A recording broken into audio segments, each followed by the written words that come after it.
Ya, shalom Bapak Ibu kekasih Tuhan. Senang sekali bisa kembali hadir untuk kebaikan berkat firman Tuhan. Terima kasih juga untuk undangan yang terus diberikan dan percayakan kepada saya untuk boleh menyampaikan firman Tuhan. Sesuai dengan tema hendaklah kamu menjadi terang. Terambil dari Filipi pasal 2. Filipi pasal 2 ayat 12, 13, 14, 15. Filipi pasal 2 ayat 12, 13, 14, dan 15. Demikianlah kebenaran sabda firman Tuhan. Hai saudara-saudaraku yang kekasih, kamu senantiasa taat, karena itu tetaplah kerjakan keselamatanmu dengan takut dan gentar, bukan saja seperti waktu aku masih hadir, tetapi terlebih pula sekarang waktu aku tidak hadir. Karena Allah lah yang mengerjakan di dalam kamu baik kemauan maupun pekerjaan menurut kerelaannya. Lakukanlah segala sesuatu dengan tidak bersungut-sungut dan berbantah-bantahan, supaya kamu tiada beraib dan tiada bernoda sebagai anak-anak Allah yang tidak bercela di tengah-tengah angkatan yang bengkok hatinya dan yang sesat ini, sehingga haleluya kamu bercahaya di antara mereka seperti bintang-bintang di dunia. Amin. Ya, sedemikian juga bacaan firman Tuhan yang berbahagia dalam mendengar, menyimpan, serta melakukannya dalam hidupnya hari lepas hari. Sungguh betapa indah dan mulia serta agung dan kagumnya kita atas rancangan Tuhan yang dirancangkan di dalam setiap kehidupan kita pribadi lepas pribadi. Rancangannya tidak lagi lain agar kita boleh bertumbuh dan bersinar, memberikan kemuliaan bagi nama Tuhan. Itulah yang merupakan kerinduan hati Bapa yang paling dalam. Sebab kita ini adalah ciptaannya, dijadikan segambar serupa sujud dengan dia. Pada waktu dia menciptakan kita, dia nggak punya model yang lain selain daripada dirinya sendiri. Nah, oleh sebab itu kita merupakan representasi perwakilan daripada Allah itu sendiri yang hidup di dalam dunia melalui kita. Nah, untuk itu yang pertama dia katakan, surat Rasul Paulus kepada jemaat dan umat Tuhan di Filipi, dia katakan, ini surat pada waktu Paulus ada di dalam penjara. Ya, puji Tuhan sampai hari ini, jam ini saya masih sempat pulang ke rumah untuk bisa Zoom. Karena dari tadi jam 1 sampai jam 2:30 ada pelayanan di Gunung Sindur di penjara. Hujan, jalan begitu macetnya, tapi puji Tuhan sampai ke rumah on time. Wow, Tuhan sungguh agung, ajaib, dan luar biasa. Sehingga untuk setting Zoom ini saya minta tolong anak saya dulu, siapkan Zoom-nya. Cepetan, pokoknya masuk dulu. Ya, Papa udah diinfo, udah buka, udah boleh masuk. Sementara saya masih di jalan. Tapi puji Tuhan, akhirnya sampai. Dan Paulus menulis surat ini pada waktu dia sedang ada di dalam penjara. Oleh sebab itu ini adalah disebut sebagai surat cinta dan surat penjara. Surat cinta tentu pasti indah isinya. Ya, yang pertama dia ingatkan, hai saudara-saudara yang dicintainya, yang dikasihinya, yang dia minta tiada lagi lain kamu senantiasa taat. Ketaatan merupakan suatu harga yang paling tinggi, yang paling mahal, dan upahnya juga paling luar biasa yang akan Tuhan berikan kepada setiap kita. Nah, ketaatan itu karena Tuhan minta. Dan dia minta bukan berarti dia tidak pernah melakukannya. Yesus melakukan sangat amat luar biasa. Dia lebih baik mati daripada dia tidak mentaati kehendak Bapa di surga. Kehendak Bapa di surga tiada lagi lain, dia datang ke dalam dunia, dia harus mati di atas kayu salib dengan tujuan untuk menyelamatkan setiap kita. Dia yang tidak berdosa dijadikan dosa karena kita. Wow, sesuatu yang kudus, sesuatu yang suci, sesuatu yang natural, sesuatu yang murni, shalom, yang tidak berkerut, tidak bercela, tidak bercacat, tetapi harus masuk menerima sesuatu yang bukan naturnya, yaitu dosa. Tentu ya seperti apa ya, ilustrasinya mungkin saya bisa berikan ilustrasi yang memang sedikit jauh sih. Seandainya ada barang-barang yang tidak steril masuk dalam tubuh kita, maka kita pasti akan menjadi demam, ya, terus menjadi panas tinggi, karena bahkan bisa menjadi infeksi, ya, tentu tidak nyaman dalam kehidupan kita. Nah, seperti itu juga lah keadaan Yesus Tuhan. Dia yang tidak berdosa, dia yang kudus, dia yang suci, tetapi dia harus mengizinkan dosa itu masuk di dalam hidupnya. Wow, saudara yang saya kasih dan dikasih Tuhan. Sehingga untuk itu dia bergumul serta berkata, jikalau mungkin, lalukanlah cawan ini daripadaku. 3 kali dia berdoa, namun akhirnya menjadi satu keputusan, satu komitmen yang teguh. Dia katakan, namun bukan kehendakku yang jadi, melainkan kehendak-Mu lah yang jadi. Wow, haleluya. Buat saya Israel Taman Getsemani merupakan sebuah tempat yang sangat amat spesial. Sekedar info, saya baru balik dari Israel. Cia, cia, cia. Haleluya. Nggak lama sih, cuman berangkat Rabu, balik Rabu lagi. Cailah, Israel udah kayak ke Bandung aja. Itulah dia anak Tuhan ya. Amin. Senengnya bisa touchdown di Ben Gurion. Itu biasa cuma masuk dari Mesir atau dari Jordan. Nggak pernah masuk ke Ben Gurion Tel Aviv. Dan kali ini, ya itu Tuhan baik ya. Melayani Tuhan dari hal yang kecil Tuhan lain. Tuhan paling pandai waktu dia mengapresiasi kita. Wow, saya merasakan itu.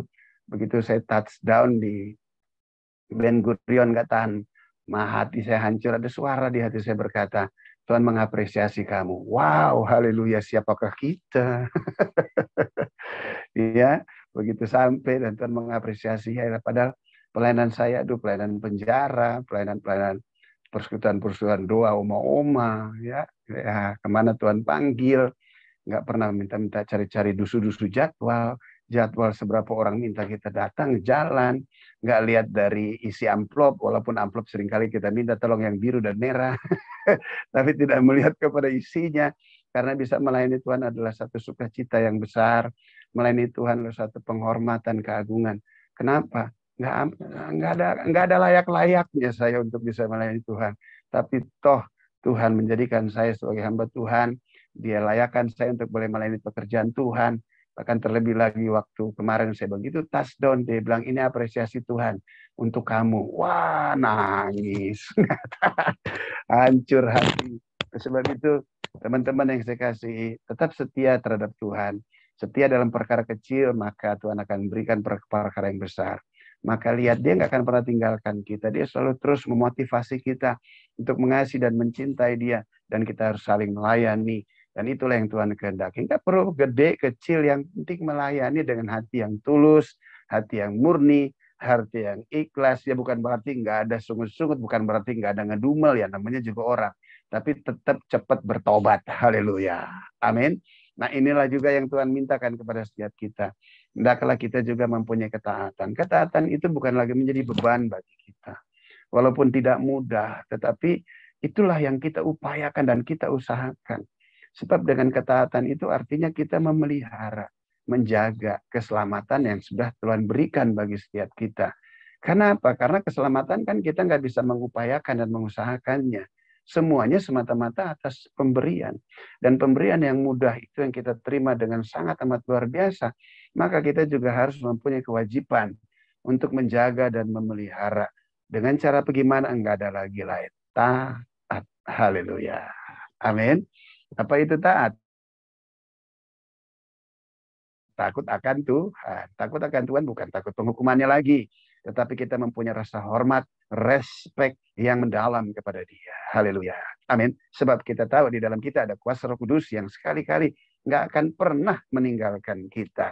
Karena itu di situ dikatakan, tetaplah kerjakan keselamatanmu dengan takut dan gentar. Bukan saja seperti waktu aku masih hadir, tetapi terlebih pula sekarang waktu aku tidak hadir. Artinya apa? Tuhan minta agar Roh Kudus yang Tuhan ada, yang telah termaterai di dalam setiap hidup kita, biarlah kita sepakat dengan kuasa Roh Kudus yang selalu membawa kita di dalam kehendak rancangan rencana Tuhan untuk senantiasa kita hidup di dalam kebenaran. Haleluya. Amin. Kebenaran merupakan sesuatu yang paling utama di dalam setiap hidup kita, dan kebenaran itu adalah firman. Firman merupakan sesuatu yang paling utama dan terutama di dalam setiap hidup kita. Bukankah Yesus memberikan perumpamaan tentang penabur? Ya, penabur menabur benih. Benih itu mempunyai satu sifat yang unik. Benih itu tanpa unsur rekayasa manusia, benih itu akan bertumbuh dengan sendirinya. Namun benih itu ditabur di dalam setiap hati. Ada di tanah yang kering, keras, di pinggir jalan. Ada di tanah yang berbatu-batu, ada di tanah yang bersemak duri, tapi juga ada di tanah yang gembur. Dan di tanah yang gembur itulah akan menghasilkan 30, 60, 100 kali lipat. Nah oleh sebab itu Bapak Ibu yang saya kasih dan dikasih Tuhan, biar izinkan Roh Kudus itu senantiasa menerima setiap firman. Dan firman yang kita terima, hendaklah kita mentaatinya. Kita harus mengiyakan apa yang Tuhan katakan dalam setiap hidup kita. Saya sangat untuk ngurus kemarin satu keberangkatan ke Israel, saya urus sendiri. Tetapi untuk mengurus itu tidak mudah, dan saya libatkan Tuhan, dan Roh Kudus nuntun dengan caranya yang saya kenal bahwa Dia itu yang tuntun hidup saya. Bahkan Dia tuntun semua acara. Karena sulit, karena tiket begitu mahalnya. Udah bukan lagi kemarin September udah bukan lagi rahasia umum karena menjadi monopoli daripada airlines. Tetapi Tuhan itu Dia selalu memberikan arahan lepas arahan, dan Roh Kudus berbicara, dan pada waktu Dia berbicara Dia memberikan kekuatan, keteguhan serta janji. Dia berkata, Jack, kamu pasti berangkat di tengah kesukaran, kesulitan yang tidak mudah, tetapi pada akhirnya grup dan saya bisa berangkat. Itu semua karena Roh Kudus yang ada dalam hidup kita. Dia selalu berbicara dengan kita. Dan Dia berbicara, pada waktu Dia berbicara dengan kita, Dia berfirman. Nah, oleh sebab itu kita harus terus akrab dengan firman Tuhan. Karena Dia hanya berbicara, mengkonfirmasi setiap firman yang kita dengar, setiap firman yang kita baca, setiap firman yang ada di pikiran kita, setiap firman yang ada di hati kita. Dan Dia berbicara hanya melalui firman Tuhan. Oleh sebab itu, Bapak Ibu yang saya kasih dan dikasih Tuhan, ya, Dia minta agar kita senantiasa mengerjakan dan hidup di dalam kebenaran firman Tuhan, dan izinkan Roh Kuduslah yang menolong setiap kita. Ayat 13 di sini dikatakan, karena Allah lah, haleluya, yang mengerjakan di dalam kamu baik kemauan maupun pekerjaan menurut kerelaan. Wow. Tuhan bisa tidak memakai siapa saja untuk melakukan pekerjaan. Tapi Tuhan juga bisa pakai siapa saja untuk melakukan pekerjaannya. Nah, kalau Tuhan mau libatkan kita untuk terlibat di dalam pekerjaan Tuhan, itu merupakan sesuatu yang sangat amat luar biasa. Pekerjaan Tuhan bukan cuma sekedar bersifat jabatan. Pekerjaan Tuhan bukan cuma sekedar bersifat apa yang bisa kita lakukan keluar. Entah itu berbuat baik, entah itu melakukan hal-hal yang baik bagi kepentingan orang lain. Betul, itu harus kita lakukan. Tetapi pekerjaan yang Tuhan ingin kerjakan kepada kita tiada lagi lain, agar kita senantiasa menjadi hamba Tuhan. Apa sih hamba Tuhan? Hamba Tuhan artinya orang-orang yang menaklukkan dirinya dengan kebenaran. Apa artinya kita melayani di luar, tetapi kebenaran yang sejati tidak menjadi bagian di dalam setiap hidup kita. Tuhan mau senantiasa membenahi kita terlebih dahulu, agar kebenaran itu semakin termanifestasi di dalam setiap kehidupan kita. Agar kehendak Tuhan yang luar biasa ajaib dalam hidup kita bisa terrealisasi. Apa sih kehendak Tuhan yang Tuhan kehendaki dalam hidup kita? Semakin ke sini saya semakin ngerti bahwa Tuhan tuh ingin agar kita prosper, makmur di dalam semua bidang pada waktu kita ada di dalam dunia.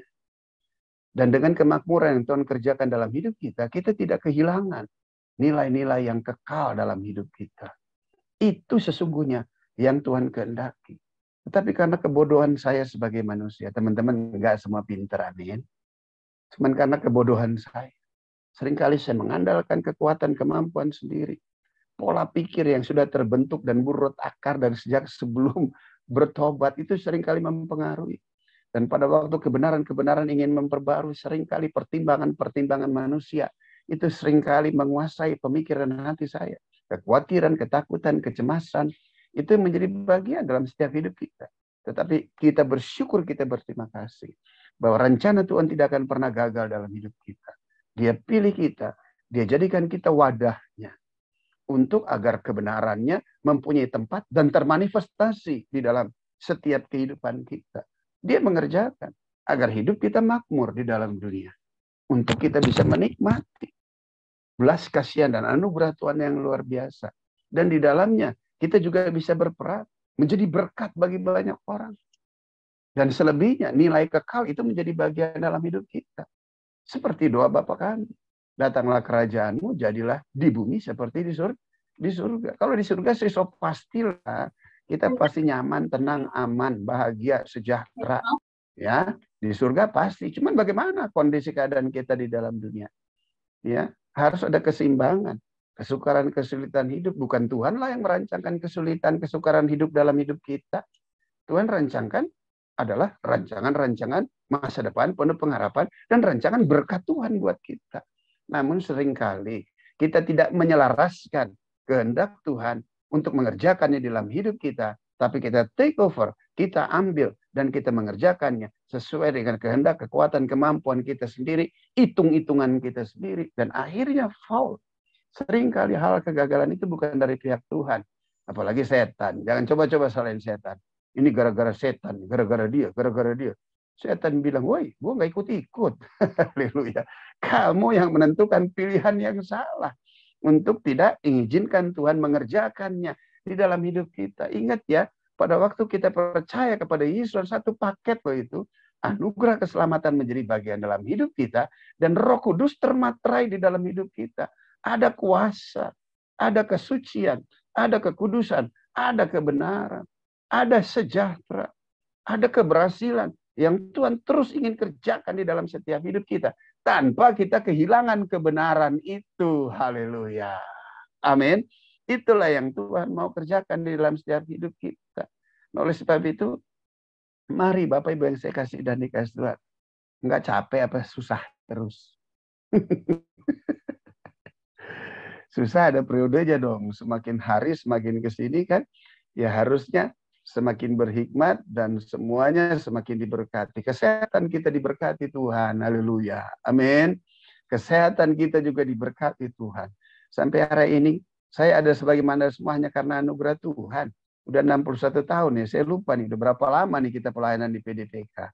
Perasaan dari sejak masih berapa? Udah terlalu lama ya. Saya sorry agak lupa.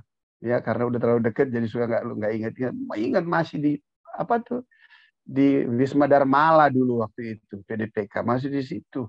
Yo ilah masih coba lihat muka kita semua ada yang berubah enggak tuh? Amin, seger semuanya. Haleluya. Berikan kemuliaan Tuhan. Haleluya. Amin. Seger semuanya tuh di dalam Tuhan. Garam kok ya namanya juga garam pasti awet toh. Haleluya. Bukan cuma sekedar mengawetkan ya, tapi memang garam itu harus awet ya. Dan percaya kesehatan menjadi bagian dalam hidup kita. Dan usia kita pasti genap lah. Amin. Pasti genap karena Tuhan mengerjakannya dalam hidup kita. Dia menjauhkan kita dari hal yang merombak dan merusak badan kita. Minuman keras nggak lagi menjadi bagian kita. Pola hidup yang nggak sehat itu udah tidak lagi menjadi bagian dalam hidup kita. Amin. Dengan itu maka lihat umur itu akan genap dalam setiap hidup kita. Oh, kita kadang-kadang saya lihat, aduh Tuhan, lihat di muka udah 61 begini rasanya kagum banget gitu sama Tuhan. Apalagi waktu kemarin foto itu di Haifa. Begitu foto di Haifa. Terus langsung sedikit mejeng kan di Facebook. Itu yang like banyak banget ya kan. Senang sekali. Kita lihat Tuhan, terima kasih. Memang dalam Tuhan. Memang dalam Tuhan itu luar biasa. Ada sukacita, ya. Ada air mata, ya. Ada air mata. Ada air mata, ada kesukaran, ada kesulitan. Tapi air mata itu air mata yang haru, air mata kagum atas pertolongan Tuhan. Bahkan kadang-kala air mata apa? Air mata karena kebodohan kita. Karena melihat pekerjaan Tuhan yang Tuhan kerjakan di dalam setiap kehidupan kita. Bapak Ibu yang saya kasih dan Tuhan, Tuhan mempunyai kerelaan yang besar agar kuasa Roh Kudus dan firman-Nya itu benar-benar hidup dan termanifestasi loh di dalam hidup kita. Ya, agar kita sehat, usia kita genap. Di dalam penggenapan usia kita, semua janji Tuhan tidak ada yang tidak digenapi. Semuanya digenapi oleh Tuhan. Itulah yang Tuhan rindukan. Dia kerjakan di dalam hidup kita. Nah, oleh sebab itu kita harus perlu kesadaran yang mendalam.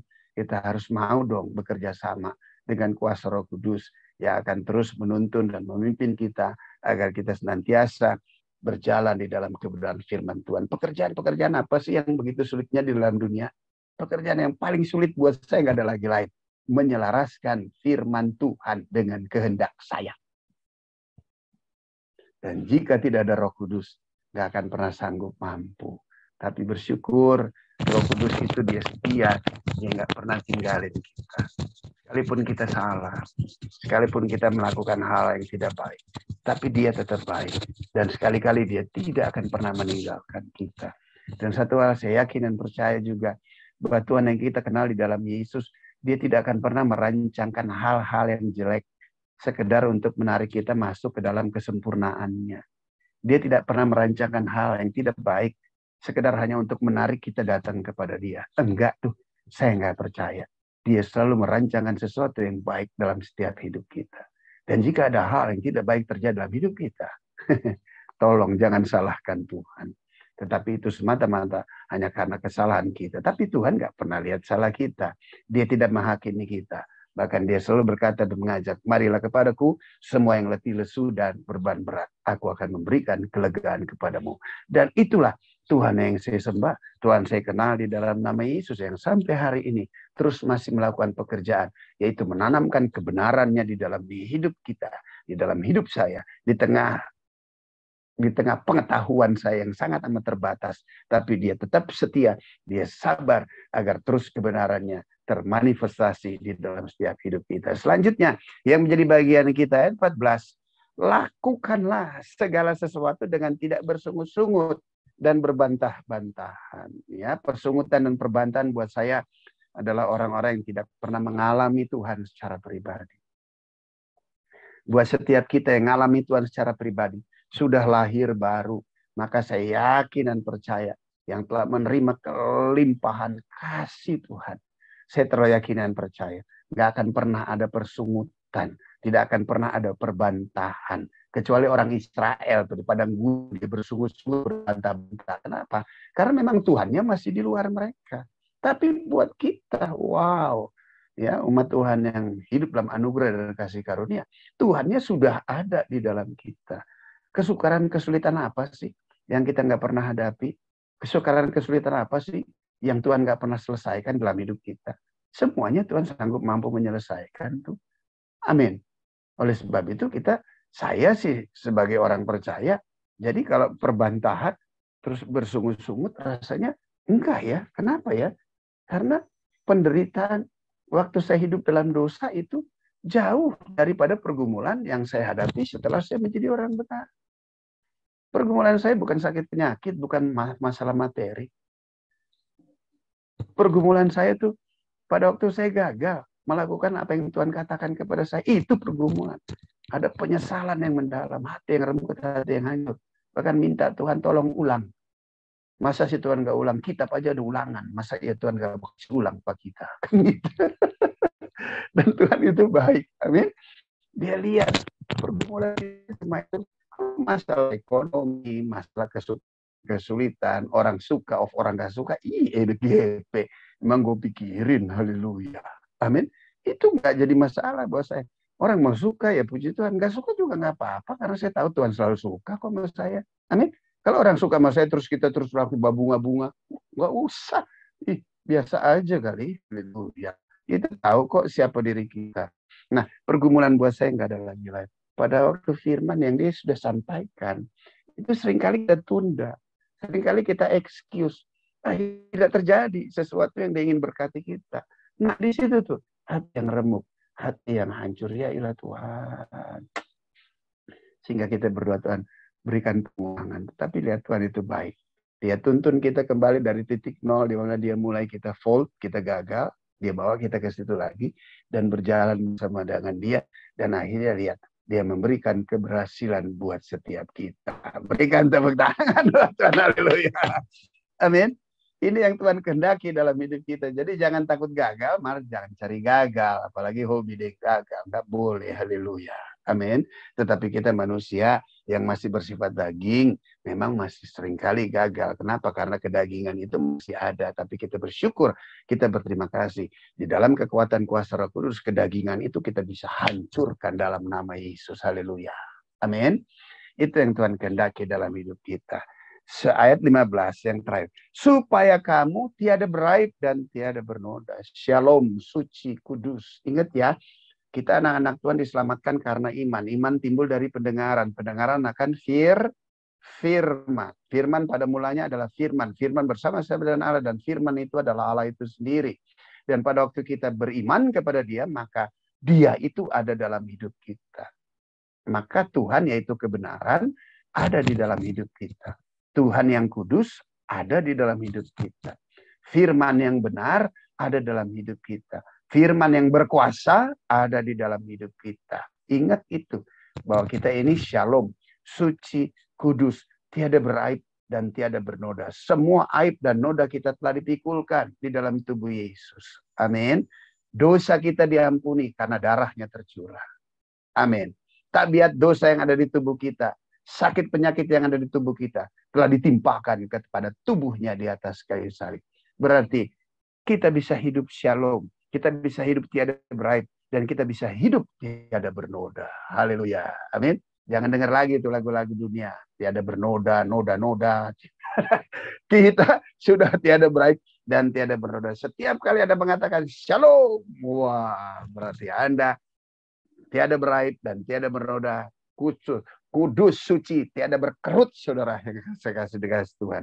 Dan tiada bercela, sebagai anak-anak yang tidak bercela di tengah-tengah angkatan yang bengkok hatinya dan yang sesat ini. Wah, jagalah hati, karena dari situlah terpancar kehidupan.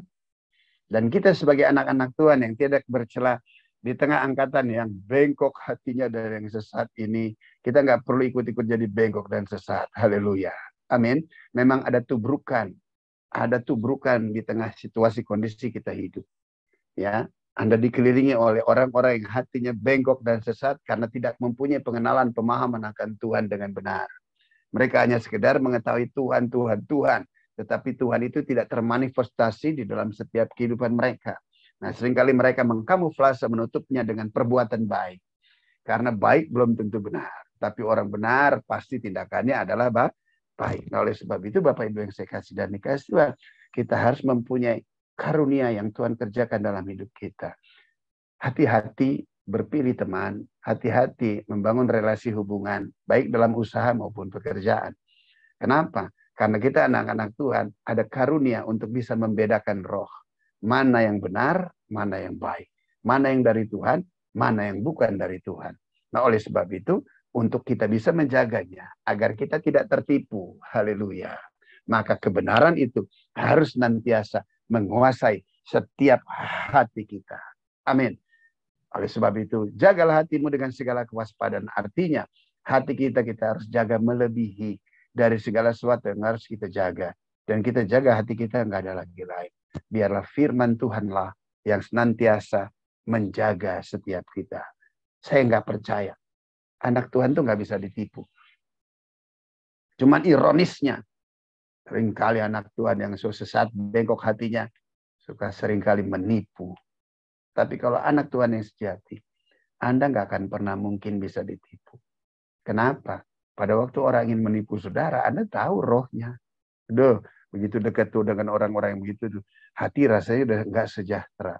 Begitu orang berbicara, kita ngerti tekanan suaranya itu kayak apa. Yang jahat, kita ngerti, kita paham, maka kita terus waspada. Oleh sebab itu, anak-anak Tuhan hidup dalam kebenaran. Anda tidak akan pernah ditipu dan tertipu. Oh iya nih Pak, kok saya sering kali ditipu? Oh jangan-jangan berteman, haleluya. Tapi kalau Anda hidup di dalam kebenaran, tidak memberi celah melalui pemikiran saudara untuk melakukan hal yang jahat, ya terlalu yakinan percaya. Yang jahat tidak akan pernah mungkin bisa menyentuh seluruh aspek hidup saudara. Sebab dengar baik ini. Kita ini asetnya Tuhan. Kita ini asetnya Tuhan. Seberapa berharga aset Tuhan dalam hidup kita. Engkau berharga, engkau mulia, Tuhan mengasihi. Dan engkau bisa ditebus, bisa dibeli hanya dengan darah yang mahal. Berarti kita spesial gak buat Tuhan? Kita ini spesial. Kita baru punya aset. Rumah, apartemen, mobil, udah jaga-jaga tuh aset. Mana tuh surat? Mana tuh surat, saudara? Tapi ini kita harus mengerti bahwa kita ini asetnya Tuhan. Nah, kalau kita asetnya Tuhan, dia peroleh tidak dengan mudah, tapi dengan darah yang mahal, maka yakin dan percaya, dia terus akan pegang kita. Dia terus akan jaga kita. Dia terus akan pelihara kita. Karena kita berarti bagi dia. Dan berartinya untuk apa? Agar bisa menyatakan kemuliaannya di dalam setiap kehidupan kita. Amin Bapak Ibu. Tanamkan di hati kita. Bahwa kita ini adalah asetnya Tuhan. Dan Tuhan jaga, Tuhan pelihara. Dan terlebih lagi Tuhan akan mengembangkan asetnya di dalam setiap kehidupan kita. Untuk apa? Agar menyatakan kemuliaan. Agar orang bisa melihat karya Tuhan di dalam setiap hidup kita. Hari-hari ini di tengah situasi kondisi era global, di tengah permasalahan kesulitan perekonomian, Bapak Ibu yang saya kasih dan anak Tuhan harus tetap eksis ya. Harus tetap teguh, tenang, dan mempunyai damai sejahtera. Karena kita bersandar kepada Tuhan. Sandaran kita kepada Tuhan itulah yang memberikan damai kita. Jangan pernah khawatir, jangan pernah takut.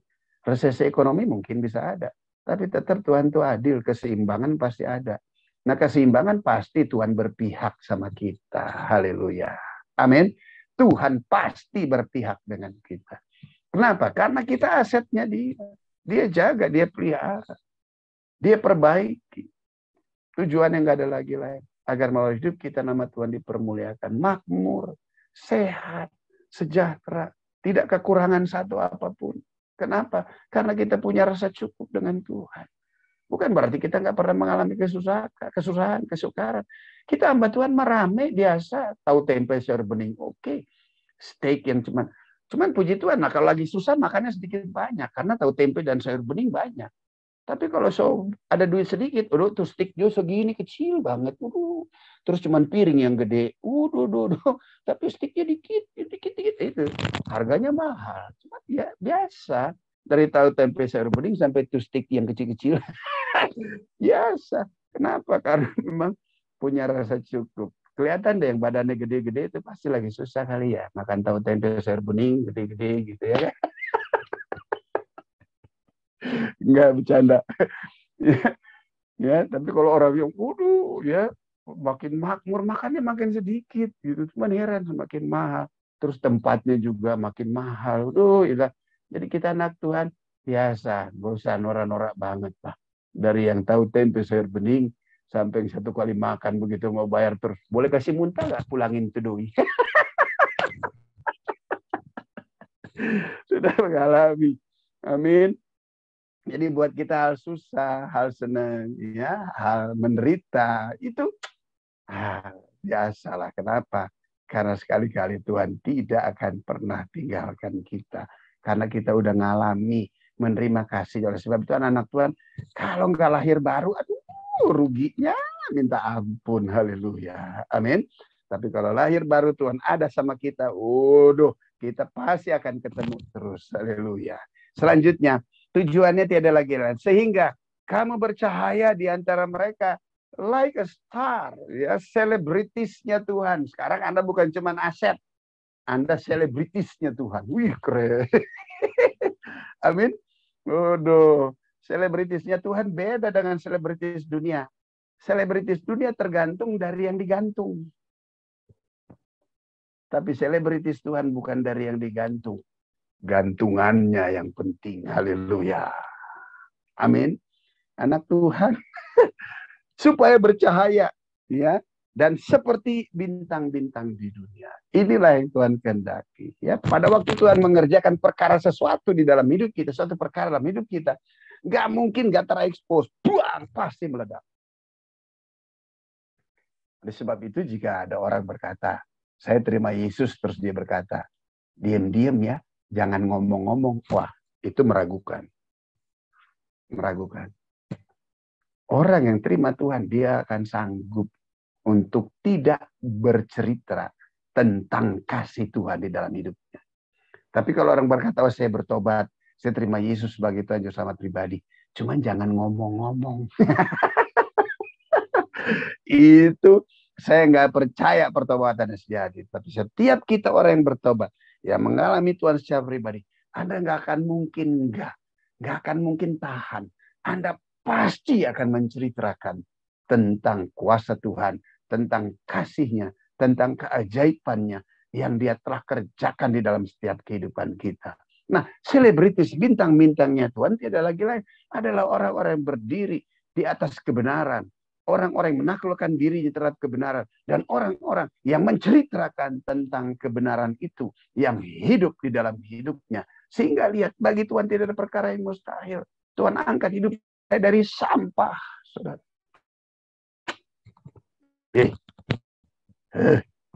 Dari yang benar-benar, Bapak Ibu sudah kenal saya cukup lama. Dan seringkali kesaksian selalu saya sampaikan. Dan saya nggak dalam setiap khotbah saya selalu saksiin itu. Kenapa? Karena memang itu kekuatannya.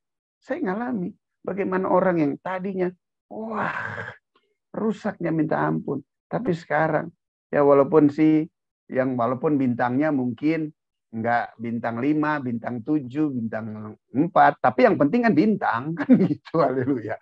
Amin. Tuhan bisa angkat, Tuhan jadikan sebagai alatnya. Tujuan yang nggak ada lagi lain. Kalau orang dulu mendengar nama Jackie Mellor, orang langsung mempunyai konotasi yang negatif. Tapi sekarang puji Tuhan, orang mendengarkan Jackie Mellor akan berkata, oh dia sekarang sudah menjadi hamba Tuhan. Wow, berikan tepuk tangan bagi Tuhan. Haleluya. Nah, hal inilah Bapak Ibu yang saya kasih dan dikasih Tuhan, yang Tuhan kehendaki dalam setiap hidup kita. Amin. Dialah terang kita. Hendaklah terang itu terus menerangi hidup kita. Sehingga terang itu menerangi orang-orang di sekeliling kita. Jadilah terang terus dalam hidup. Jadilah berkat buat keluarga kita. Istri dan anak kita bisa melihat kita. Dan paling tidak, ini juga menjadi pergumulan dalam hidup saya. Anak-anak saya melihat terang itu. Anak-anak saya mempunyai moralitas sebagai orang benar. Tetapi saya terus uber Tuhan. Agar mereka mengalami kelahiran baru. Agar mereka mengalami Tuhan. Bukan cuma sekedar mereka melihat moral, mentalitas, iman bapaknya saja. Karena itu nggak cukup. Karena itu nggak cukup. Kita bisa lihat anak-anak hamba-hamba Tuhan besar. Apa yang terjadi sekarang? Nggak boleh sebut nama ya, nanti tersinggung. Kenapa? Mereka hanya melihat iman bapaknya. Moral bapaknya. Begitu kena permasalahan, lumer semuanya, saudara. Kenapa? Karena mereka tidak mengalami kelahiran baru. Dan hal ini juga menjadi pergumulan dalam hidup saya. Bukan nguber jadwal. Bukan nguber materi lagi. Yang saya uber Tuhan, jamah anak-anak saya. Agar Roh Kudus betul ada dalam hidup mereka. Agar mereka mengalami pertobatan yang sejati. Mereka juga bukan cuma sekedar melihat pola hidup bapaknya. Tapi mereka harus hidup dengan kuasa Roh Kudus di dalamnya. Dan itulah yang menjadi pergumulan saya. Sampai hari ini. Sehingga ke depan nanti anak-anak saya bisa dipakai menjadi alat bagi hormat dan kemuliaan nama Tuhan. Dan terus eksis. Karena Roh Kudus ada di dalam hidupnya. Bukan karena panggilan pelayanan karena bapaknya pendeta. Karena bapaknya punya fasilitas gereja untuk melayani. Tidak. Tetapi memang Tuhan panggil, Tuhan urapi mereka dengan kuasa Roh Kudus. Mereka melayani Tuhan dan mereka nggak terhilang dan tidak mempermalukan kerajaan surga. Amin. Tolong bantu doa juga untuk ini agar anak-anak kita semuanya sungguh mengalami jamahan dan lawat Tuhan secara pribadi sehingga mereka boleh bertumbuh berkembang dan mereka pun akan menjadi bintang-bintangnya Tuhan. Amin. Tuhan Yesus memberkati kita semua. Kita berdoa.